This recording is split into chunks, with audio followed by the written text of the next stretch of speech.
বৈষম্য বিরোধী ছাত্র আন্দোলনের কেন্দ্রীয় আহ্বায়ক হাসনাত আব্দুল্লাহ বলেছেন, দেশে দখলদারত্ব আগের মতোই আছে, চাঁদাবাজিও আগের মতো আছে, শুধু দখলদার ও চাঁদাবাজ পরিবর্তন হয়েছে। আপনারা মসজিদের খুতবায় এ দখলদার, দুর্নীতি ও চাঁদাবাজির বিরুদ্ধে কথা বলুন, এটি আপনাদের নৈতিক ও ধর্মীয় দায়িত্ব। তিনি বলেন, একটি চক্র বাংলাদেশে হিন্দু সম্প্রদায়ের উপর হামলা হচ্ছে বলে মিডিয়ায় প্রোপাগান্ডা ছড়াচ্ছে। এ বিষয়ে ইমাম ও আলেম সমাজকে হকের পক্ষে কথা বলতে হবে। বাংলাদেশ নিয়ে দেশে ও বিদেশে চক্রান্ত হচ্ছে, আপনারা এই চক্রান্তের বিরুদ্ধে রুখে দাঁড়ান। শনিবার দুপুরে উপজেলা পরিষদ হলরুমে বৈষম্য বিরোধী ছাত্র আন্দোলন আয়োজিত উপজেলা আলেম ওলামার সঙ্গে মত বিনিময় সভা ও শীত বস্ত্র বিতরণ অনুষ্ঠানে তিনি এসব কথা বলেন। মত বিনিময় সভায় সভাপতিত্ব করেন উপজেলা নির্বাহী কর্মকর্তা নিগার সুলতানা। কেউ কেউ সাম্প্রদায়িক উস্কানি দিয়ে সংঘাত লাগানোর চেষ্টা করছে জানিয়ে হাসনাত বলেন, বাংলাদেশ সাম্প্রদায়িক সম্প্রীতির দেশ। এদেশে যারা সংখ্যালঘু রয়েছে তারা সবচেয়ে বেশি নিরাপদে রয়েছে এবং আমরাই তাদের সবচেয়ে বেশি নিরাপদে রাখতে পারবো। যারা ধর্মীয় উস্কানি দিয়ে সংঘাত লাগানোর চেষ্টা করবে তাদের শক্ত হাতে প্রতিহত করা হবে।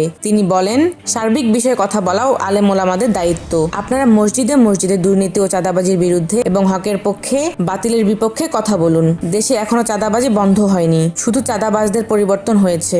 দখলদারিত্বের অবসান হয়নি, শুধু দখলবাজদের পরিবর্তন হয়েছে। মুফতি আব্দুল আহাদের সঞ্চালনায় বিশেষ অতিথির বক্তব্য দেন দেবিদার ইসলামিয়া ফাজিল মাদ্রাসার অধ্যক্ষ মাওলানা আলাউদ্দিন, ইসলামী ফাউন্ডেশনের ফিল্ড সুপারভাইজার তোফাজ্জল হোসেন, বৈষম্য বিরোধী ছাত্র জনতার আন্দোলনের উপদেষ্টা নাজমুল হাসান নাহিদ, সমন্বয়ক মুফতাদির জারিফ সিক্ত ও মোহাম্মদ সিয়াম আহমেদ। পরে উপজেলার 15টি ইউনিয়ন ও একটি পৌরসভার ছাত্র আন্দোলনের প্রতিনিধিদের সঙ্গে বৈঠক করেন হাসনাত আব্দুল্লাহ। এই সময় তিনি বিভিন্ন ইউনিয়ন পরিষদের দুর্নীতি, শিক্ষা ও চিকিৎসা খাতের অনিয়ম, সড়ক, সেতু ও কালভার্ট নির্মাণ ও সংস্কার নিয়ে জরুরি করণীয় বিষয় নিয়ে আলোচনা করেন।